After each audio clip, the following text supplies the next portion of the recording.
सीताराम। पिछले कन्वर्सेशन में हमारी बात अधूरी रह गई थी।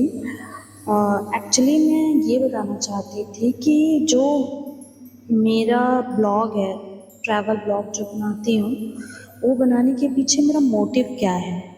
रीज़न ये था कि जब भी हम अपने फैमिली या फ्रेंड्स के साथ कभी भी कहीं जाने के लिए सोचते थे या ये सोचते थे कि चलो कहीं घूम आते हैं, तो हमेशा से गिनी चुनी जगह ही हमें याद आती थी और हमें ये आइडिया ही नहीं था कि हमारे आसपास इतनी सुंदर जगह हैं जहाँ जाया जा सकता है।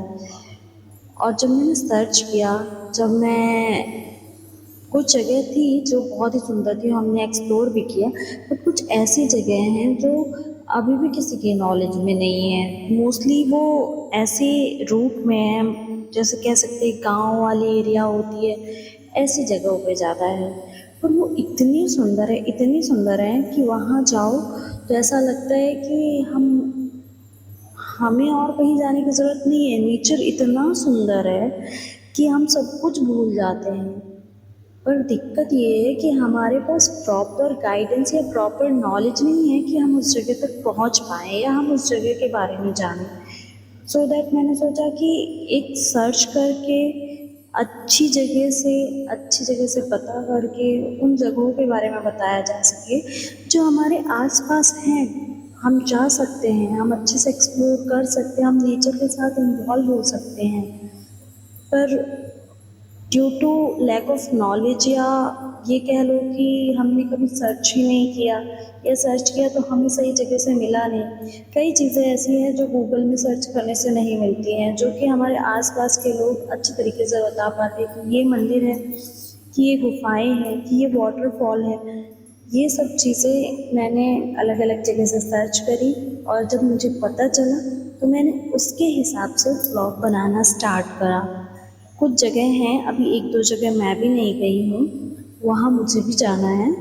और सबसे पहले मैं अपने विंध्य क्षेत्र के जितनी भी ऐसी जगह है जो छुपी हुई हैं, हिडन जेम जिन्हें कह सकते हैं, उनको सर्च करूँगी, उनको आपसे शेयर करूँगी। हाँ, बट एक चीज़ और है, ये जगह इतनी सुंदर है, इतनी सुंदर है कि यहाँ बहुत कम लोग जाते हैं क्योंकि नॉलेज नहीं रहता है, तो गंदगी नहीं रहती है। जो हमारा वेस्टेज रहता है वो फेंक के आ जाते हैं तो वो चीज़ें खराब होने लगती हैं। तो एक चीज़ का ध्यान देना है, जितनी भी जगह है अगर हम जाते एक्सप्लोर करते तो मेरी रिक्वेस्ट है कि अपनी वेस्टेज वहाँ ना फेंकें। भले वहाँ कितना भी वेस्टेज पड़ा हो, हम ये सोचे कि चलो ये तो फिका ही हुआ है, यहाँ पे फेंक देंगे तो कोई दिक्कत नहीं।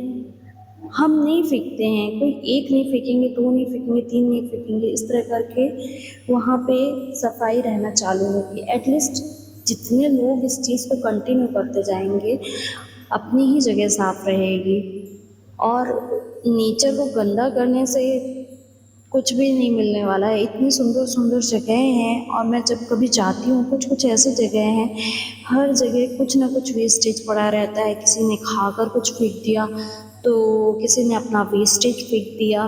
तो हम जाते वहाँ नेचर को एंजॉय करने के लिए हैं, लेकिन वही कचरा, वही सब देख कर फिर मूड ऑफ हो जाता है। इसलिए बस हम्बल रिक्वेस्ट है कि कभी भी कोई भी वेस्टेज वहाँ फेंके नहीं। बाकी इतनी सुंदर प्लेसेस हैं, मैं और भी बताऊंगी, उनको आपको ज़रूर एक्सप्लोर करना है। और सेकंड थिंग मुझे ये कहनी थी कि मैंने जब ये यूट्यूब चैनल स्टार्ट करा था तो मैंने एक सीरीज़ चालू करी थी, मैं गीता पढ़ना स्टार्ट करी थी।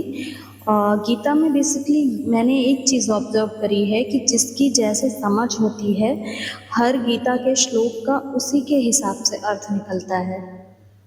जैसे कि अगर कोई श्लोक है तो उस श्लोक का अर्थ हम अपनी समझ के हिसाब से ही ले सकते हैं। हम कह सकते हैं कि एक श्लोक के कई अर्थ हैं, अलग अलग सोच के हिसाब से। तो मैंने सिर्फ और सिर्फ बुक रीड करना चालू करा था। अगर आप लोगों को इंटरेस्टिंग लगता हो, मेरी वीडियोस में डला है लॉन्ग वीडियोस में, तो मैं उस चीज़ को कंटिन्यू करूँ, मेरे को ये ज़रूर बताइएगा। सीताराम।